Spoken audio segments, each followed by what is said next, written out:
Good evening, my name is Nigel Richard Winsett with the matriculation number 941025125083001. I'm a senior teaching English as a second language major from Open University Malaysia at Pontian Learning Center. And today I'm here to present my presentation on the English oral communication with the subject code OUMH1303. If you have only recently started studying Spanish, and especially if you do not have any previous experience with any languages other than your own original tongue, you may find yourself asking the following questions. Why is it so difficult to learn Spanish, and why Spanish is harder than English? Believe me when I say that you are not the only one to be wondering this. For English speakers who are starting from scratch, learning Spanish may be a very difficult and tough task in and of itself.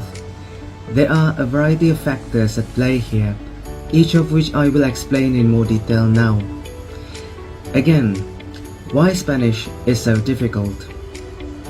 Learning Spanish might be trickier than it initially seems. There is a widespread misconception that many individuals have regarding the level of Spanish proficiency that they actually possess.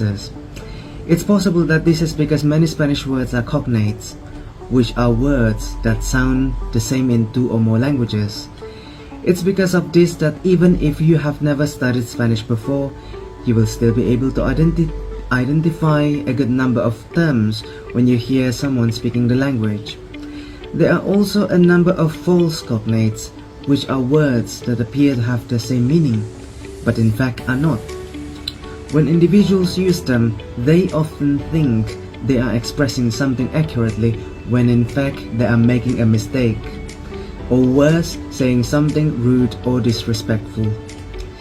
Learning Spanish might be difficult because of pronouns. Learning Spanish might be difficult for a variety of other technical reasons.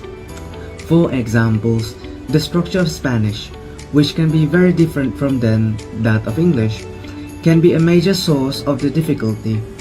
If you are merely searching up each word in an English to Spanish dictionary and replacing it, you won't go very far. The order in which the words must be arranged may change. It is also more frequent in Spanish to employ verb conjugations rather than pronouns and compound verbs to convey meaning. Spanish may be difficult to learn because of the tenses. The imperfect tense is another common source of confusion for non-native Spanish speakers.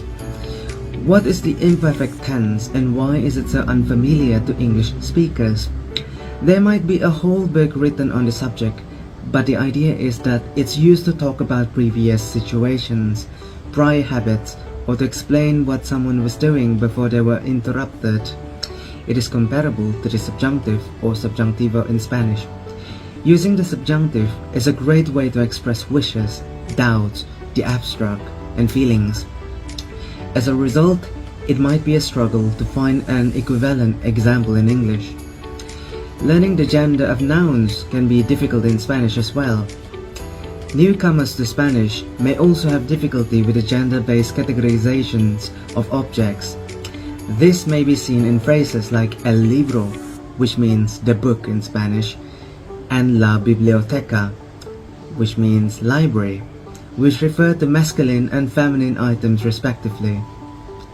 Meanwhile, it's evident that occupations may go either way, that el doctora for the doctor, a male doctor, or la doctora for a female doctor. There are few exceptions, but the usage of el versus la when combined with gendered nouns is very regular. But with a few outliners, for example, despite the fact that the word agua, which means water in Spanish, ends in an A, el agua is nevertheless used. Spanish can be made more difficult by the use of irregular verbs. Many of the verbs in Spanish follow a straightforward set of principles, making it simple to learn how to conjugate them.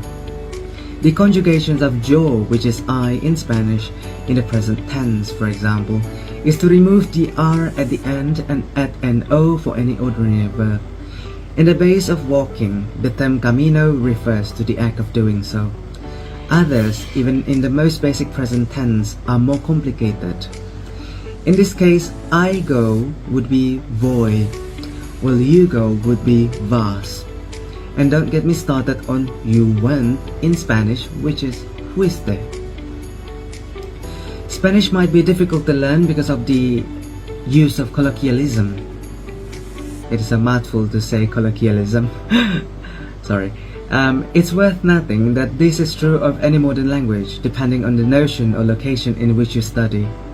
The local colloquialism or common sayings you acquire may be rather diverse. Accents and dialects are clearly a factor. While in Spain, one may hear a variety of Spanish dialects, in Argentina one is likely to hear entirely another dialect. However, this problem goes much beyond a local dialect or accent. Depending on where you live, the grammatical form of sentences and the terminology you hear people using might change dramatically. This is a great illustration of the difference between the Spanish word Vosotros and Ustedes, which essentially translates to you guys or you all in plural form. In the southern United States, the words themselves are not the only thing that change. The verbs that follow also take on an entirely new form. Unless they have a teacher from Spain, many Americans will not be exposed to the subject pronoun vosotros, which is particularly regional. It's not always easy to tell where a Spanish accent comes from. In spite of the fact that the spelling of Spanish words is often straightforward, accent can be difficult for English speakers to master. To put it another way, the written word doesn't really indicate where the stress falls. In fact, it might appear fairly random to the reader. In contrast, in Spanish, syllable stress is governed by a complex system of rules. Actually, they do more than only show stress. They also aid in the separation of similar sounding words with distinct spellings. When you first start learning how to utilize accents and tildes, it might be tough to get your head around the notion. You may have trouble rolling your R's in Spanish. This one is relatively easy to understand on its own. It may be challenging for you to learn a new language if you are not accustomed to rolling your R's. Since that sound just doesn't exist in your language, it will take some time and effort to perfect. The Spanish language isn't always difficult. It's easier to speak and understand Spanish than English. Despite what you would think, it's remarkably easy to pronounce. For example, why does I read every day sound one way, but I read that book last year sound another way when the letters are constantly pronounced the same way? As a result, reading Spanish aloud is significantly easier since there is less room for misunderstanding. However, there are no silent letters in Spanish, though there are still some difficult words to say. It's possible that Spanish isn't difficult to learn, but it's definitely a difficult language to master. You can't just translate in your own brain and apply grammar rules haphazardly to Spanish.